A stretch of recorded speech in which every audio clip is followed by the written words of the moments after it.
पवित्रता का विषय सुनो, बड़ा सुंदर विषय। एक बार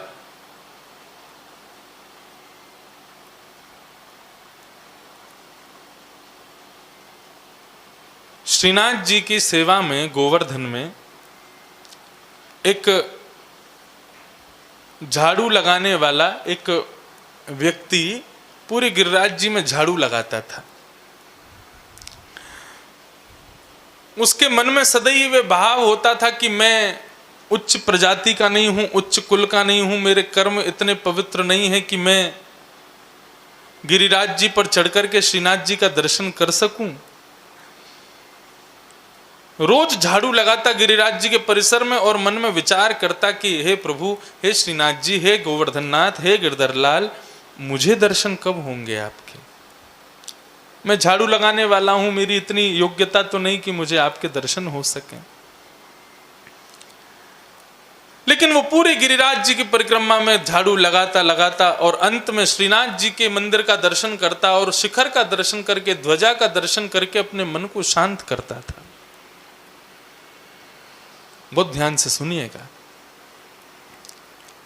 एक बार वो झाड़ू लगा रहा था तो ऊपर श्री गोविंद स्वामी जी, ये भी अष्ट सखाओं में एक हुए श्री गोविंद स्वामी, ये गोविंद स्वामी जी दर्शन करने गए श्रीनाथ जी का।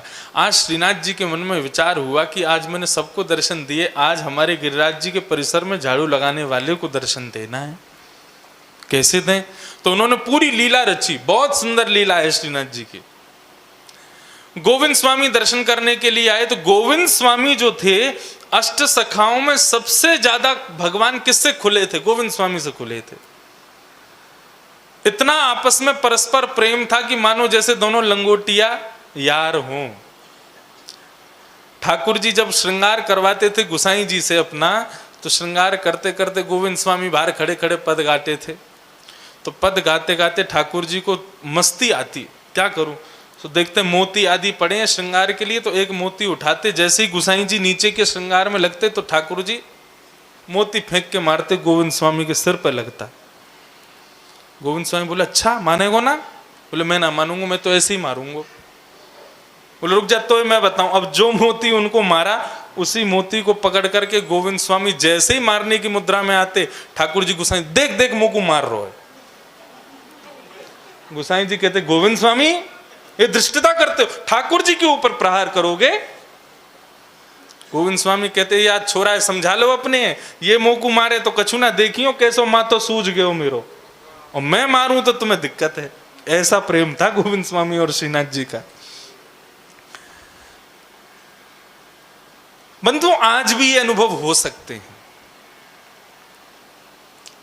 आपके घरों में जो अर्चावतार विराजमान हैं, ठाकुर जी के जो श्री स्वरूप विराजमान हैं, उनसे आज भी ऐसे अनुभव हो सकते हैं। तो गोविंद स्वामी एक दिन दर्शन के लिए गए तो राजभोग आरती हो गई। राजभोग के बाद गोविंद स्वामी खड़े खड़े दर्शन कर रहे थे, ठाकुर जी इशारा करने लगे। अच्छा, गुसाई जी जो सेवा करते थे ठाकुर जी की, उनके सामने ठाकुर जी चुप रहते थे। बोले, इनके तो हम सेवक, ये हमारे सेवक हैं, इनसे तो हमको बंध के रहना पड़ेगा। ठाकुर जी भले ही त्रिलोकी नाथ हों, लेकिन हम सबके घर में बैठे, हमारे जैसे, मानो हम जैसे रखेंगे वैसे रहने को तैयार है। चाहे कुछ पहना दो, कुछ खिला दो, कुछ खवा दो, कैसे रख लो, सब स्थिति में रह लेते हैं। अर्चक के बंधन में होते हैं ठाकुर जी। तो गोविंद स्वामी जी ठाकुर जी का दर्शन करते करते ठाकुर जी के सामने खड़े थे, तो ठाकुर जी ने उनसे प्रार्थना की। बोले, गोविंदा, हाँ आज्ञा करो।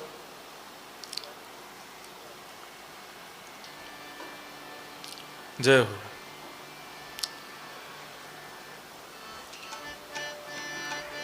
राधे गोविंद भजो, राधे गोविंदा, राधे गोविंद। सब लोग बैठ जाओ। राधे गोविंदा, राधे गोविंद भजो, राधे गोविंदा, राधे गोविंद भजो, राधे गोविंदा, राधे गोविंद भजो, राधे गोविंदा। गोविंदा। राधे गोविंद भजो राधे गोविंदा। राधे गोविंद भजो राधे गोविंदा। राधे गोविंद भजो राधे गोविंदा। राधे गोविंद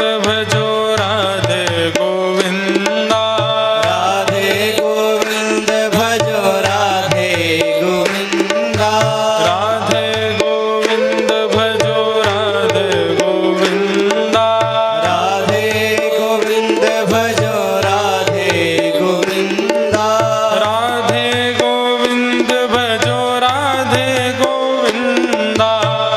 राधे गोविंद भजो राधे गोविंदा।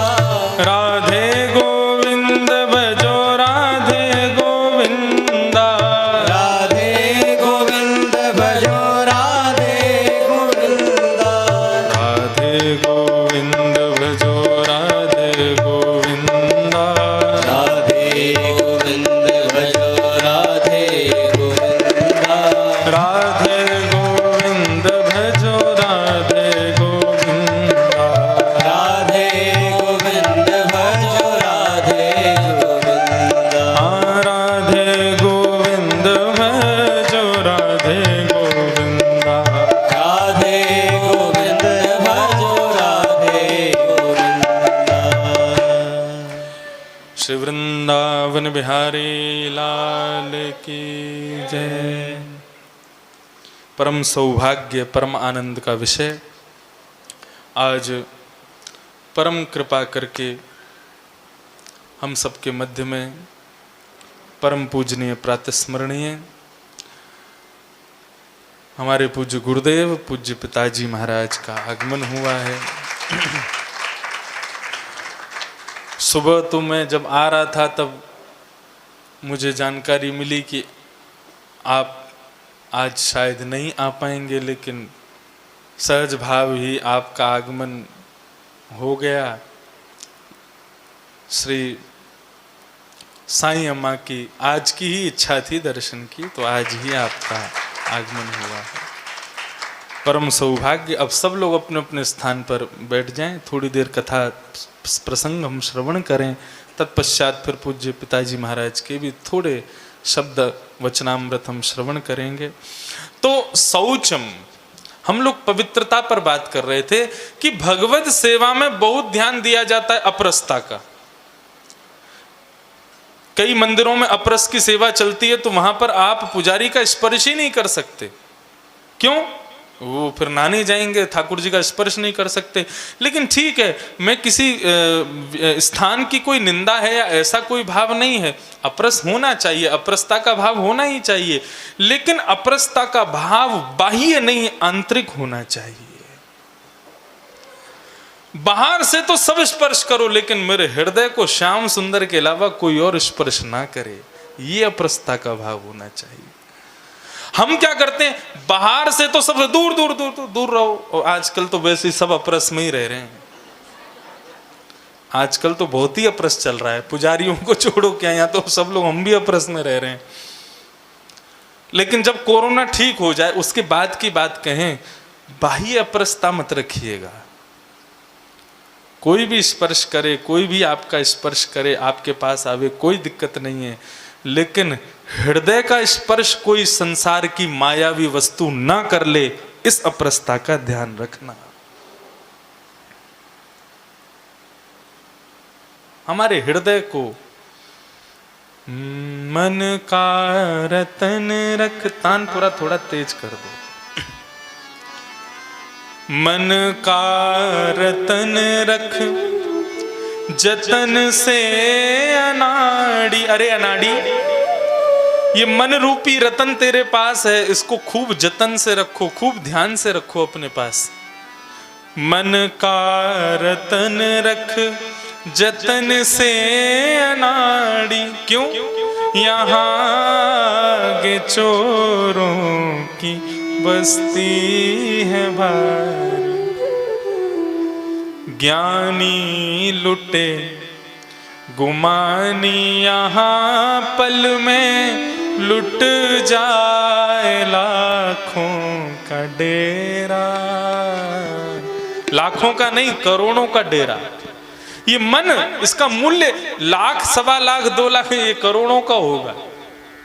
इसको लूटने वाले दुनिया में हजारों लोग बैठे हैं, इसको कोई और लूट ना पावे। ये केवल एक का ही हो। शौचम के भाव से यही समझिए, बाह्य अपरसता को भूल जाइए, लेकिन अपनी मन को अपरसता के भाव में रखिए।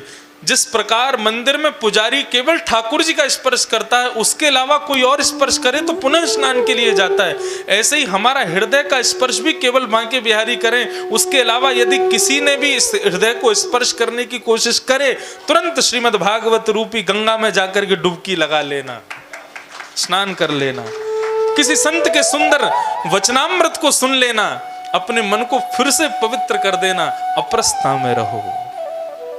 बंधुओं, मैं धर्म के 10 लक्षणों के साधारण भाव तो बता ही रहा हूं, उसमें आध्यात्मिक, उसमें भक्तिपूर्ण भाव बताने की भी कोशिश कर रहा हूं। आप लोग ध्यान से सुनिएगा। यही है शौचम, यही है पवित्रता। तो गिरिराज जी में एक झाड़ू लगाने वाला, उसके मन की इच्छा थी कि मैं तो कभी दर्शन कर ही नहीं पाऊंगा ठाकुर जी का। क्यों? क्योंकि गिरिराज पर्वत के ऊपर श्रीनाथ जी का मंदिर था और वहां पर चढ़ने की अनुमति भी केवल ब्रजवासियों को, ब्राह्मण हो, ब्रजवासी हो, उन्हीं को अनुमति थी। वहीं बैठा बैठा सीढ़ियों पर ठाकुर जी के शिखर की ओर देखता था। बोले कि मेरी भक्ति कब ऐसी होगी कि मैं भी आपका दर्शन करूं। जब कुंभन दास आदि अष्ट सखा जब गाते हैं, आपके कमल नयन हैं, आपकी सुंदर चितवन है, आपकी थोड़ी पर हीरा है, आप टिपारा पहनते हैं, आपकी एक भुजा ऊपर दूसरी भुजा कटी में है, इस स्वरूप का जब हम श्रवण करते हैं तो दर्शन की बहुत इच्छा होती है कन्हैया। लेकिन इस जन्म में तो मैं ऐसे कुल में जन्म लिया है कि मैं कभी ऊपर आ ही नहीं पाऊंगा। लेकिन प्रभु, मैं प्रतीक्षा करूंगा, मैं पूरे गिरिराज जी में झाड़ू की सेवा ही इसलिए कर रहा हूं ताकि इसके फल के रूप में अगला जन्म मुझे ब्रजवासी का मिले, मुझे ब्राह्मण का मिले, ताकि मैं भी चढ़ूं ऊपर, मैं भी आपका दर्शन करूं। ठाकुर जी इतने कठोर हृदय के थोड़े ही हैं कि उसको एक जन्म तक इंतजार करवा में दर्शन के लिए।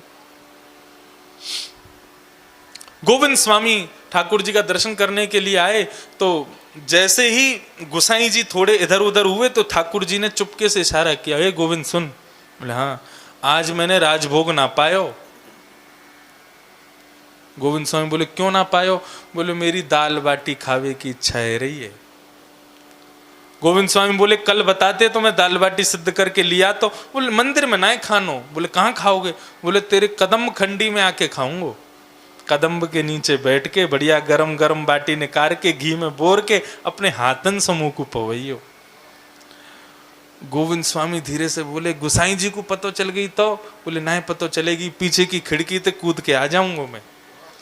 अरे तू विलंब मत कर, अब जल्दी भाग और अपनी कदम खंडी में पहुंच जा। गोविंद स्वामी कदम खंडी आज भी है गिरिराज जी में। गिरिराज जी की परिक्रमा कितने लोगों ने लगाई है? हाथ ऊपर करो। वाह, चलो अब की बार लगाओ ना, बाहर वाली मत लगाना, भीतर वाली परिक्रमा लगाना। भीतर वाली परिक्रमा में 2-3 अच्छे फायदे हैं। पहला, ब्रज की रज लगती रहेगी। दूसरा, गिरिराज जी का दर्शन होता रहेगा। तीसरा, ठाकुर जी के सुंदर सुंदर लीला स्थानों का दर्शन होता रहेगा। गोविंद स्वामी की कदम खंडी मिलेगी, गोविंद कुंड मिलेगा, ठाकुर जी के जतिपुरा के भीतर के दर्शन होंगे। सबसे बड़ी बात है गिरिराज जी के बिल्कुल समीप चलोगे आप, बहुत आनंद आता है उसमें। और कई बार तो पता है क्या होता है, आप चल रहे हो ना आगे कोई ना पीछे कोई, अकेले। और अकेले जब चलोगे तो क्या पता पीछे से श्याम सुंदर आ जाए और आकर के आपका आलिंगन कर ले। तो भीतर की परिक्रमा जरूर, वो भीतर की ही करनी चाहिए, उसका आनंद ही अलग है। कई लोगों को नहीं पता कहाँ से है, तो हम बताएं। जैसे ही दान घाटी से नीचे उतरोगे तो श्री गया प्रसाद जी की समाधि है, उसके लिए भीतर प्रवेश करोगे तो वहाँ कच्ची परिक्रमा बनी हुई है। उसमें चलते चले जाना, अपने आप भीतर ही भीतर भीतर पूरी परिक्रमा लग जाएगी, बहुत आनंद आता है। तो ठाकुर जी ने गोविंद स्वामी को कहा तुम जाओ जल्दी दाल बाटी सिद्ध करो, हम आ रहे हैं। अब राजभोग के बाद में ठाकुर जी के कपाट बंद कर दिए। गुसाई जी तो सेज आदि सजा के जाते हैं कि ठाकुर जी आराम करेंगे, लेकिन ठाकुर जी पीछे के जंगला में हो करके निकल करके भाग गए। बाहर जैसे ही आए तो वो झाड़ू लगाने वाला झाड़ू लगा रहा था नीचे गिरिराज पर्वत के। अब वो पर्वत के नीचे झाड़ू लगाता लगाता ऊपर देखता था। जैसे ही उसने ऊपर दृष्टि की तो ठाकुर जी का स्वर्ण का टिपारा चमक रहा था। उसने दूर से देखा, बोले ये कौन है? ठाकुर जी ने ऊपर से उसको देखा और ऊपर से चिल्लाने लगे, अरे भैया कोई आओ, अरे कोई जल्दी आओ, मेरे पाम में कांटो लग गयो है, या को निकाल के जाओ, मुंह को बहुत कष्ट है रहे है। उसने मन में विचार किया, ये सुंदर ठोड़ी पर हीरा चमक रहा है, गले में इतनी सारी मालाएं चमक रही हैं, टिप्पार, ये कहीं श्रीनाथ जी तो नहीं है, कहीं लाल जी तो नहीं है? मैंने सुना है कि कभी कभी लीला की इच्छा होती है तो वो मंदिर से बाहर आ जाते हैं। अरे अरे धन्य भाग्य मेरे, अरे धन्य भाग्य मेरे परिवार के, आज मुंह को दर्शन है रहे हो। नीचे से ही दंडवत करने लगा, नीचे से जय हो जय हो जय हो, भगवान प्रणाम, मेरो प्रणाम स्वीकार करो। ठाकुर जी कहने लगे, अरे बाबड़े मई तो प्रणाम करेगो, मेरे पाम में कांटो लगो, या को निकालवे के काजे ऊपर आ जल्दी। झाड़ू लगाने वाला कहने लगा, मैं यदि ऊपर चढ़ गयो, मुझसे अपराध है गयो, कोई ने देख लियो तो मुझको बहुत मारेगो। बोले ऊपर चढ़वो अपराध समझ रहे हो, तेरे सामने ठाकुर जी के पाम में कांटो लगो, उनको कष्ट है, वो अपराध नहीं है। अरे जल्दी आ, विलंब मत कर और मेरे पाम के कांटे को आके निकाल दे। उसने चारों तरफ देखा, कोई देख तो नहीं रहा है। ठाकुर जी जब किसी पे कृपा करते हैं तो पूरी बरसाई कर देते हैं। वो दौड़ करके ऊपर चढ़ गया और ऊपर जाकर के जैसे जैसे निकट पहुंच रहा है ठाकुर जी के सुंदर मुखमंडल का दर्शन करते करते बार बार मूर्छा की मुद्रा में चला जाता है, बार बार अपने सिर को पकड़ता है, कहीं मैं मूर्छित ना हो जाऊं, कहीं मुझे कुछ हो ना जाए। अपने आप को संभाल संभाल करके जैसे तैसे ऊपर पहुंचा। ठाकुर जी बोले, अरे बाबड़े तेने बहुत देर कर दी, देख मेरे कितनों कांटों लगो, जल्दी निकाल। वो ठाकुर जी के मुखमंडल को देख रहा है और पैर से बोले, मोह मत देखे, पाम को देख। उसने पांव की ओर नजर घुमाई, बोले ठाकुर जी यहाँ तो कोई कांटा नहीं है। इसी बहाने ठाकुर जी के चारों चरण, अत्यंत कोमल चरणों को अपनी भुजा से स्पर्श कर रहा है। लेकिन यहां कृपा रुक जाए ठाकुर जी की, इतना नहीं है। उसके बाद बोले, अरे ये हाथ से नहीं मिलेगो। बोले कैसे मिलेगो? ये नखूनन से भी नहीं मिलेगो। बोले तो कैसे मिलेगो? बोले अपने दांतन से निकार ले, मेरे पाम को अपने मुख में ले और अपने दांतन से या को निकार। उसके नेत्र सजल हो गए। ठाकुर जी ने उसके सिर को पकड़ लिया, कहीं हम गिर नहीं जामे, और उसके सिर को पकड़ के बैठे हैं। और वो व्यक्ति ठाकुर जी के सुंदर चरण कमल को अपने मुख में लेकर के ठाकुर जी के छोटे से कांटे को वहां से निकाल रहा है। कृपा की न होती जो आदत तुम्हारी, तो सुनी ही रहती अदालत तुम्हारी। कृपा की न होती जो आदत तुम्हारी। बंधुओं मैं एक बात कहूं, संसार में आप किसी से भी पूछ लेना, या फिर मैं आप लोगों से पूछूं, आप में से कोई भी ऐसा व्यक्ति नहीं होगा, चाहे कितना भी दुखी हो जीवन में, लेकिन ऐसे कभी कोई व्यक्ति कह ही नहीं सकता कि उसने कभी ठाकुर जी की कृपा का अनुभव नहीं किया। कभी ना कभी तो किया है, कभी ना कभी तो मन से अनुभूति होती है कि ठाकुर जी की कृपा हुई है। इस संसार में कोई नहीं है जो ये बात कह दे कि मैंने ठाकुर जी की कृपा का अनुभव नहीं किया। बहुत कृपालु।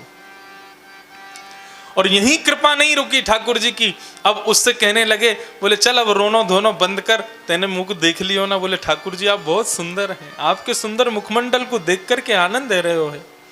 बोले अब चल नीचे बैठ जा।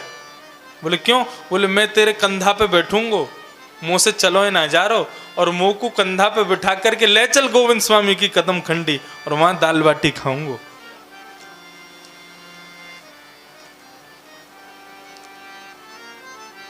वो झाड़ू लगाने वाला कहने लगा गोविंद स्वामी ने देख लिया तो बहुत मारेगा, बहुत गुस्सा करेगा। बोले मैं हूं ना, कछु ना कहेगो, तू चल। अब वो ठाकुर जी को अपने कंधे पर बिठा करके अपनी दोनों भुजाओं से उनके चरण को पकड़ के ठाकुर जी ने उसके सिर को पकड़ा है और लेकर के जा रहा है गोविंद स्वामी की कदम खंडी। पूरी गिरिराज की परिक्रमा में ठाकुर जी को अपने कंधे पर लेकर के घूम रहा है।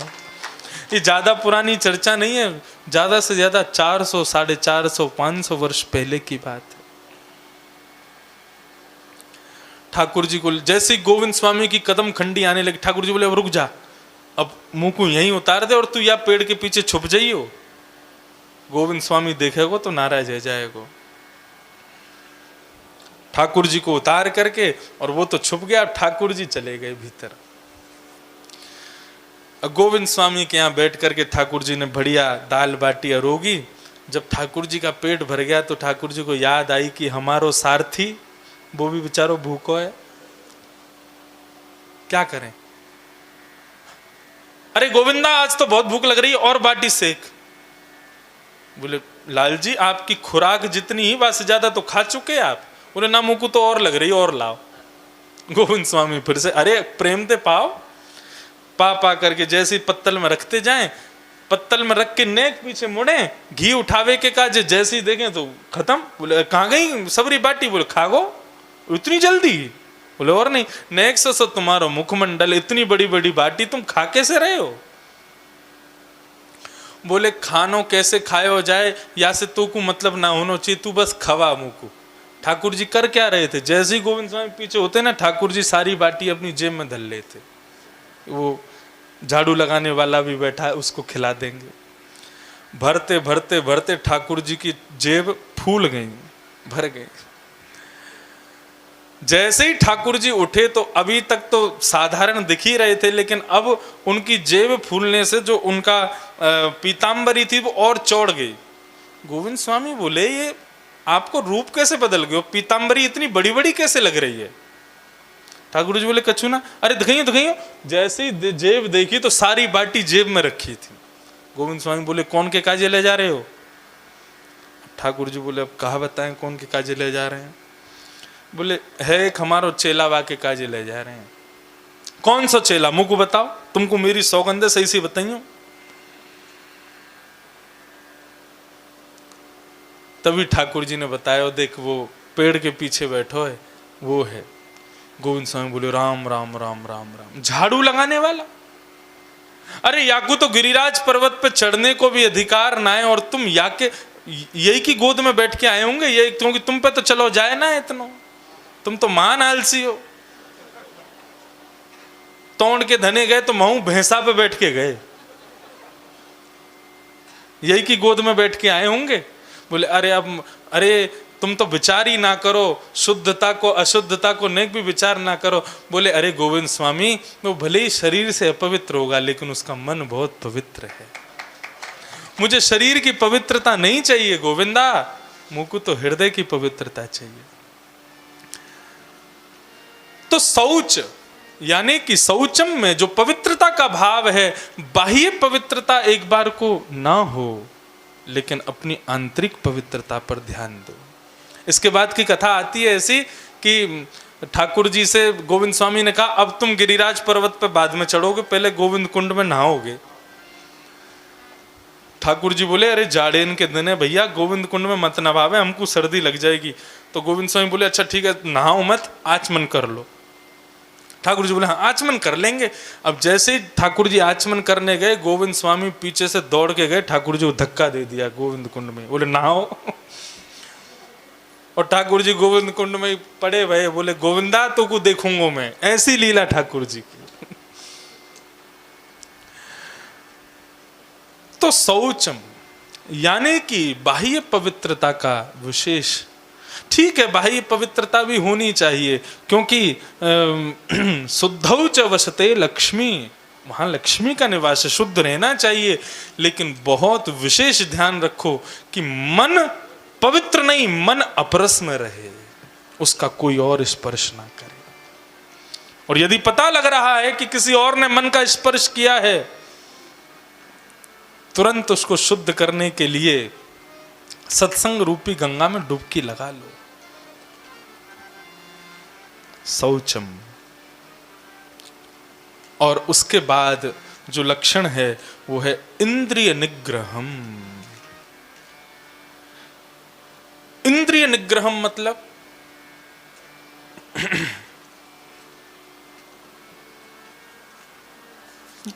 पवित्रता की बात यदि करें, भगवान को झूठी वस्तु कभी अर्पित नहीं की जाती, लेकिन सबरी ने बेर खा खा के दिए, ठाकुर जी पा गए। क्यों? उसका मन पवित्र है। कर्माबाई की बिना नवी धुबी, बिना नहाए धुए, बिना अपवित्र भेष में ही बनाई गई खिचड़ी को भी ठाकुर जी पा लेते थे। अरे वृंदावन में एक संत रहते थे, उन संत का नियम क्या था? श्री राधा वल्लभ लाल जी की पंगत जब उठ जाती थी, संत महात्मा भोजन करके चले जाते थे, सबकी पत्तलें उठा करके जब